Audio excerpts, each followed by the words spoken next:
I'm 14 years old, and if you've clicked on this video, that would mean that you're older than me in some way, shape, or form. Now, 2 years ago, I was a child because I was 12 years old. And 1 year after 12 years old, I officially became a teenager. Now, with that in mind, I still have this sort of childlike wonder inside of me. And usually there would be a transition period between maybe 12 to 13 where you lose all that childlike wonder. When you look at things, you don't see the beauty in it anymore, and you just start to see things as mundane. You're not that child anymore, going down, dropping to your knees, looking at all the, the ants on the floor, and expressing wonder and joy in them. Now, this transition period, it was almost happening to me. Well, honestly, I was pretty down bad back then. I struggled with all of these different addictions, but there was this one thing that completely changed the trajectory of what my life was going to be in the future. And that one philosophy was Buddhism. And one of the teachings in Buddhist philosophy, especially in the Plum Village Thich Nhat Hanh tradition, is to have the childlike wonder that you had as a child. To, instead of trying to be more mature and stone-faced and, all serious and with a straight back and everything. Of course, keep your back straight. That's good for your posture. But even so, one thing remains, and it's that childlike wonder is what creates joy in the first place. Because if you imagine when you were a child, when I was a child, I was at my grandfather's farm, and my grandfather has a farm, entrepreneur and stuff like that.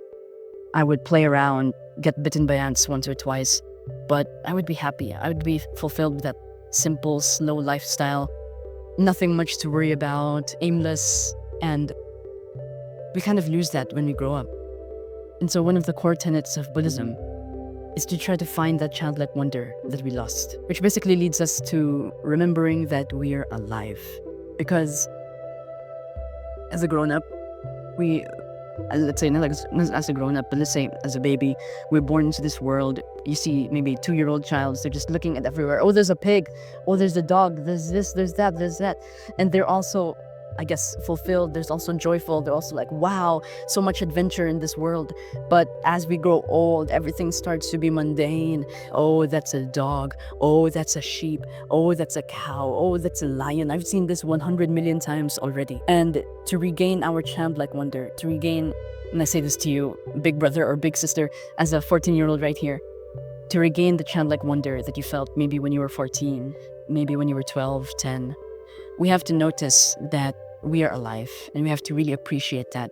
Not to see life as the mundane life that we've been living, but to see everything with fresh eyes, like we've never seen them before. Like it is our first time to see them, and like it is our last time that we will be able to see it. We listen to our loved ones with the mindset of we will never get to hear them ever again. We will never get to see them ever again. It's the last time that they are alive. Like when a relative is old, when let's say your grandpa or something like that, and he's so sick and old, and he can't do anything but lie down on his bed. That's what's happening to my grandpa lately. All you can do is be grateful for your grandpa. All you can do is cherish the few memories that you have with him. And, back then when he was younger, maybe you were angry at him, maybe you were not so loving to him, but he's going to die eventually. He's going to perish eventually. And so you want to cherish those memories. The same thing applies for life. Although maybe we're young, so we don't realize it yet, we're going to die eventually. And it would be a waste to not live the life that we have now. I did a little calculation recently, and basically I only have 2,000 weeks left to live, around that number. Now, 2,000 weeks might seem like a lot, but in the grand scheme of things, it really isn't. The universe is so big. It's like this whole thing over here, this whole line, and a human being is just a little tiny minuscule dot that you can't even see. It's like a little atom, not even an atom, but a electron, not even an electron, but a quark, and even smaller than that in the grand scheme of life. And the Earth has only been here for 2,025 years or so. It's gonna be it's going to be there forever. I mean, it's not going to be there forever. It's going to go on for more and more and more centuries, for more and more decades. We can't even count. We don't even know because we won't be alive by then. So that's my message to you, big brother, big sister.